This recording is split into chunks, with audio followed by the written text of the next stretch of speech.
Hi everyone, welcome back to my YouTube channel. So today I thought I'd do another little kind of on-course vlog with you all, but I kind of want to focus this one on course management. So I'm going to play a few holes and take you with me and kind of talk about why I've chosen the clubs I've chosen and a bit more about the thought process that I put behind each shot, just to give you a little bit of an insight. So I hope you enjoy, and let's get started. Okay, so today we're talking course management.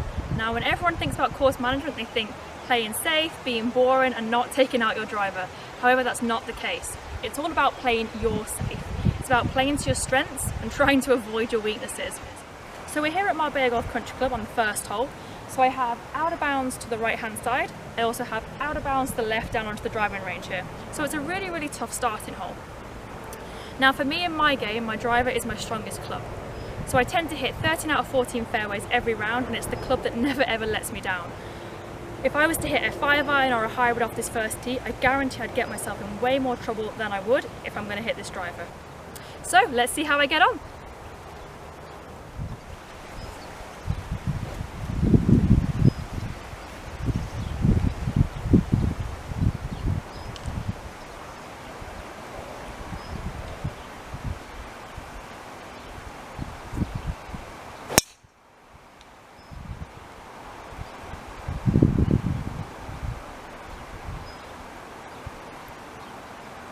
Okay, so I've hit my shot a little bit down the right hand side of the fairway, which is perfect for where the pin is positioned today. So let me just show you where the actual hole is. So this is the flag we're going to up here. And my ball is just here in this position. So we actually have quite a nice approach shot to the green.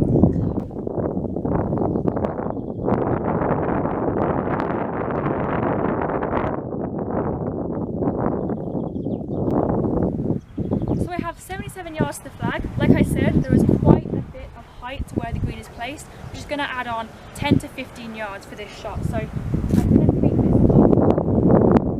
to about 95 yards, and I'm going to play a club that's going to go that far.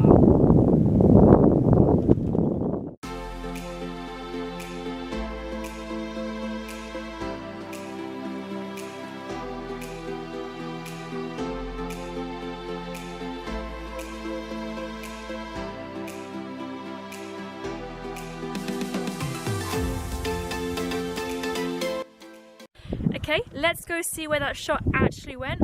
Also, I can't wait to show you the view from the top of this hole because it's so stunning, so be prepared.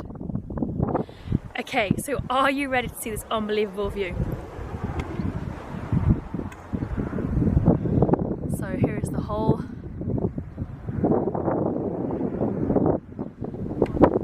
Okay, so as you can see, my ball did go a little bit long there, but it's not too bad.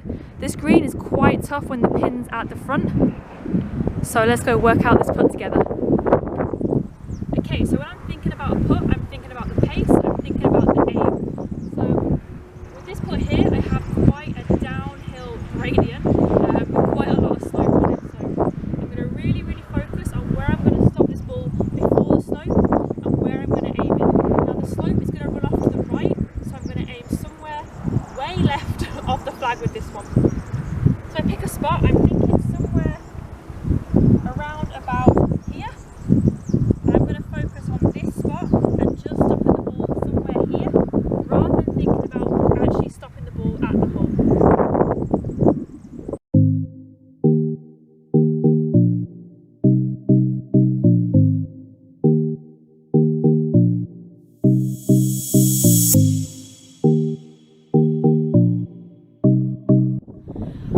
Honestly, so whenever I have the camera with me, I always seem to hold these mad crazy putts, but whenever I'm just playing normally, I swear I can literally miss a 4-footer like it's nothing. So I don't know what happens, but I think it means that you guys have to come with me every time I play golf, if that's okay. Okay, so the next hole is a par 5, so let's go see how we play this one. Okay, so we're here at hole 2, which is the par 5. It's actually a dogleg left to start with and then kind of straightens out towards the hole. So let's go see how I play this hole. So did you guess what club I chose? So as you can see, it's actually again quite a narrow driving hole, but you do have a little bit of a nice kind of aeroplane landing zone there down the middle of the fairway. However, like I said, my driver is my strength and I can kind of trust that it's going to go where I want it to. So for this hole, I actually aim a little bit over the trees on the left hand side, just to make the hole that little bit shorter for me. So let's give it a go.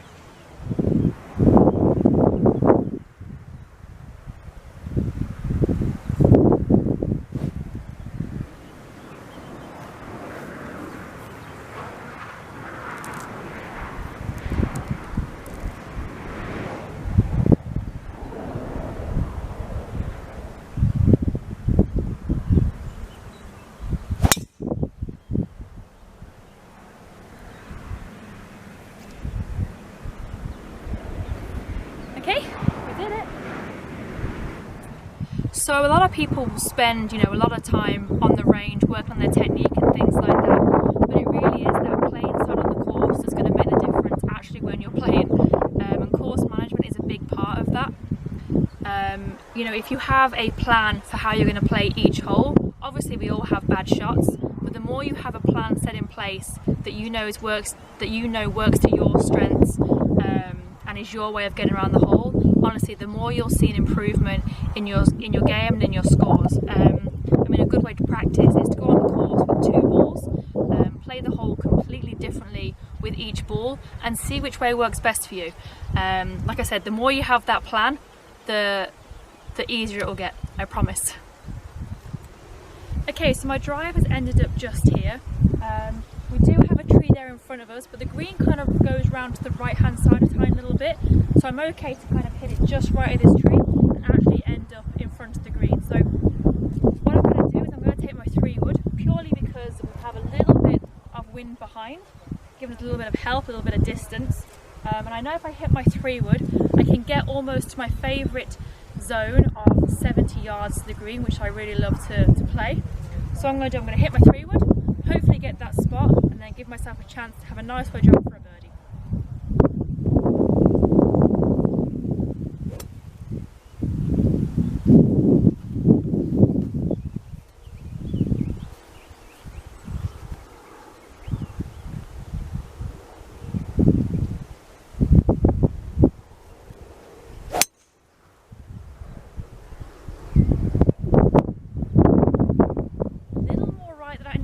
But I drew it, so it's all okay.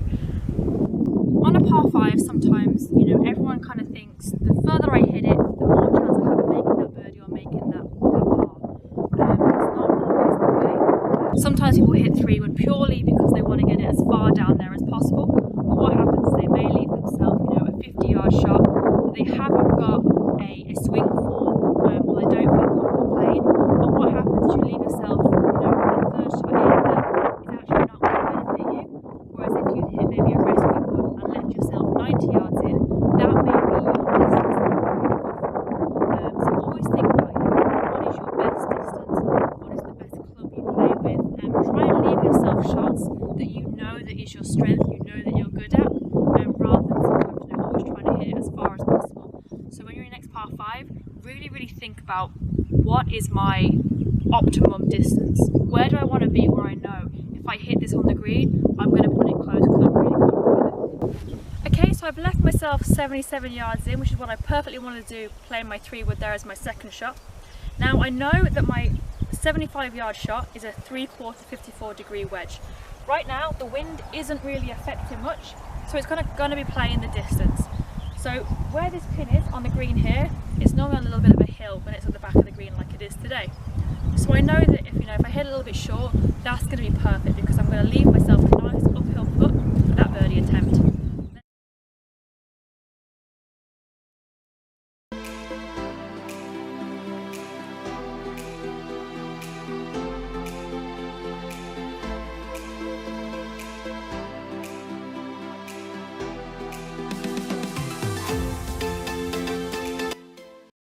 So I came out that shot a little bit, it's ended up a little bit right of the flag and a little bit short, but again at least I've left myself a nice uphill putt, so let's give it a go. Okay, so with this putt we're again thinking thinking pace and aim. But also what we need to remember when we're thinking about putting is, if we miss this putt, where is the best spot for us to miss? Where do we want to leave the ball?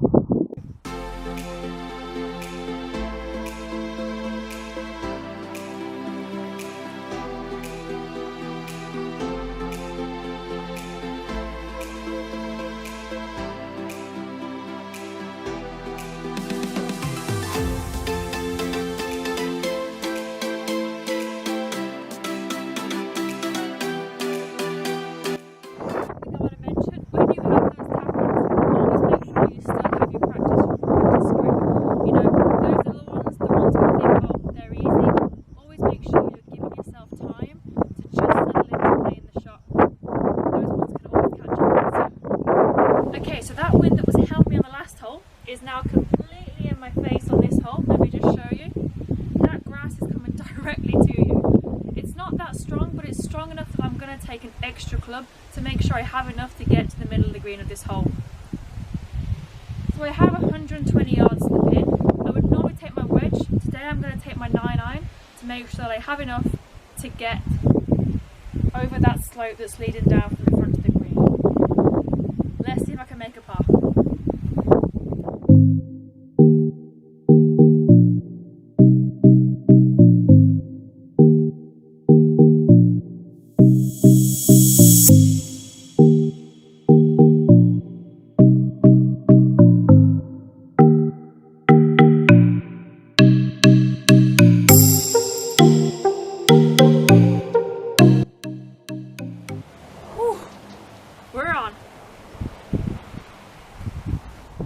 So I didn't hit the middle of the green, distance wise or direction. I'm actually here on the right hand side of the green, but it's not too far away from the flag, so I'm quite happy with that.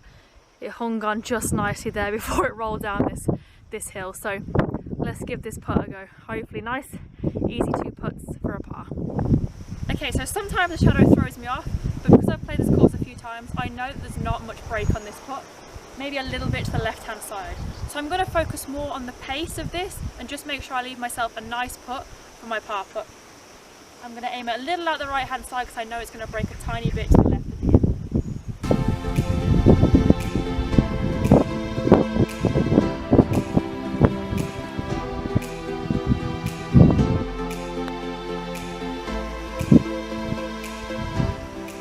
For some reason my club face is open and I hit that way right to the flag, but it's okay. We've still got that one for a par. Like I said, never forget your practice putt, even if you think it's not too far away.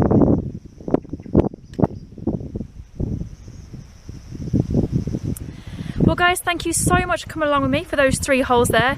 I hope it gave you a small insight to the course management side of playing golf. If you have any questions or comments, please do leave them below in the comments box, and I'll catch you next time.